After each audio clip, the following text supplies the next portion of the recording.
namang bibigyan daan ang mga makataw na programa ni Mayor June Bernabe. Sabi nga ni Mayor, sa Parañaque City lagi daw po silang una. Tungayan po natin, kasama si Councilor Benjo Bernabe. Kauna-unahan po sa Metro Manila ang Parañaque City na lahat ng empleyado binigyan po ng H1N1. Napakamahal nito, Mayor. Ayan pong H1N1, bago na ho yung virus, binigyan namin na lahat ng empleyado ng city government. Ang tawag namin dyan absent-free, sakit-free vaccination. 100 po yan ng city government. Ang halaga po niyan sa labas, 1,800 kada isang injection. First time lang ito. Last year, ang binigyan namin, mga senior citizen lang. Alam naman ho natin, lahat ho kasi ng sakit ay very rampant ngayon, lalo na po itong H1N1. Kailangan bigyan natin ng prioridad ang ating mga empleyado sa City Hall para sa ganun ay hindi magkasakit at may pagpatuloy ang ating serbisyo dahil frontliners sila. Ang ating mga iba-ibang opisina dito ay nakakasalimuyo yung iba-ibang mga taxpayers natin. We have to make sure that the service is always available.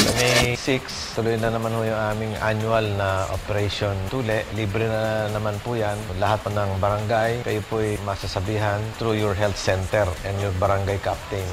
May ilo-launch po kayo yung Hataw Kalinis. This is a project of the wives of the mayors ng Metro Manila kung saan ang bawat lungsod ay nag-initiate ng parang cleanliness drive. Theme natin dito sa Parañaque ay Hataw Parañaque sa kalinisan. This is a anti-littering and anti-smoking campaign kung saan we are prohibiting smoking in public places kung saan meron tayong ordinansa. We are strengthening the anti-littering campaign para sa ganon maiwasan ang basura dito sa ating lugar. Para sa ganon there is public awareness of this program. Bilang po ng isang konsehal naman, this is not prohibiting us from surveying our constituents from different districts. As a chairman of a such committee, we are supposed to help both District 1 and District 2. At yung mga programa rin ho natin, ganun pa man, mula po ako ay naging konsehal or bago pa ako maging konsehal, ang aming namang serbisyo sa pagbaba ng ating mga programa ay para sa lahat din. Ito po ang inyong konsehal, Benjo Bernabe. Hataw pa, Parañaque! Is the Parañaque Elite Rescue Unit na binigyan po ng accreditation ng TESDA. First time ho na nangyari na ang isang city ay nabigyan ng accreditation ng TESDA at unang-una ho ang Parañaque. Yung mga taga-barangay namin, pwede na ho naming turuan.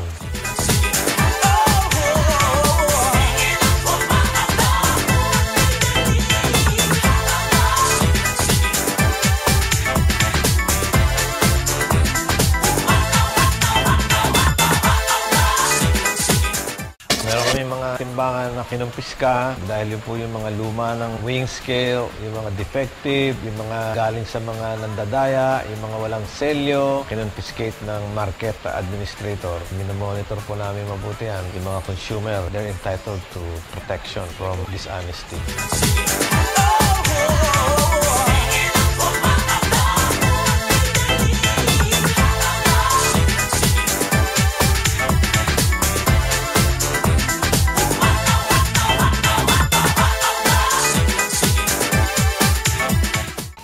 Nakapagkaroon ako kami ng intindihan ng PUP at saka ng CHED na talagang full blast na ho ang opening namin the middle of June. Yung pong mga interesado, pumunta lang ho doon, kumuha ho ng application form and test will be sometime in 3rd week of May. Courses are Information Technology, Hotel and Restaurant Management, saka BSBA. Ayan po kasi ay PUP, State University po yung Polytechnic University of the Philippines. The city government going to fund the full operation of this university. Kauna-una akong pagkakataon na nagkaroon ng universidad ang lungsod ng Parañaque. Sa ngayon po ay 20 million. Sa operating lang yan. Bukod pa po yung, siyempre, yung investment ng building, investment ng lupa. Mayroon ka makailan, nagpunta po nito dito si Chairman Brillantes ng COMELEC. Bakit kaya dito po ulit? Nauna na naman ang Parañaque. Una-una, pinopromote ni Chairman Sixto Brillantes ng COMELEC yung validation at registration ng mga boboto sa 2013. Sa totoo lang, he lives in Parañaque. So, taga BF Home siya eh. Nagpa-validate siya, so, nag-fingerprinting siya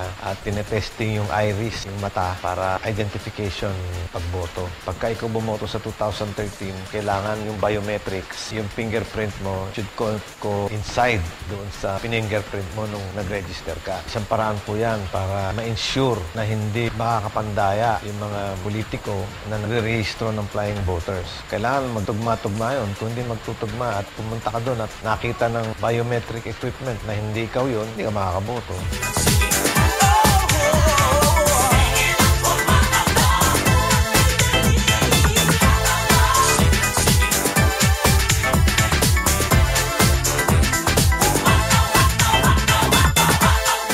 Alam Alam niyo po nung Undoy, although yan pong Camellia na yan ay nasa Barangay BF at ang Barangay BF po ay napakataas ang elevation, nagtaka po kami kung bakit nagbaha sa Camellia. Naapektuhan din ho yung BF Home per se. Inimbestigahan namin, nakita namin na yung tulay sa pagitan ng Camellia Homes 2 at UPS 5 ay napakakitid. Meron pa hong poste sa gitna, kaya lahat po ng mga debris na sumasabit po doon ay nagsisilbing harang sa pagdaloy ng tubig. Ito pong taon na ito ay babaguhin namin yung tulay, palalaparin namin, pati yung creek na katabi nun para wala na hong istorbo sa pagdaloy ng tubig at hindi na hong magkabaha sa Camellia. Meron ho tayo kontrata na magkaroon ng satellite feed sa 3 lugar po dito. Isa sa Don Bosco Gym, San Antonio Gym, at isa po sa Donggalo Gym. We have issued 7,000 tickets para makapanood po ng libre. Joy naman tayo habang nakikipag-boxing siya talaga sa Las Vegas, naipifeed ka agad sa atin. Hataw kasi siyempre kailangan we're always one step ahead. We try to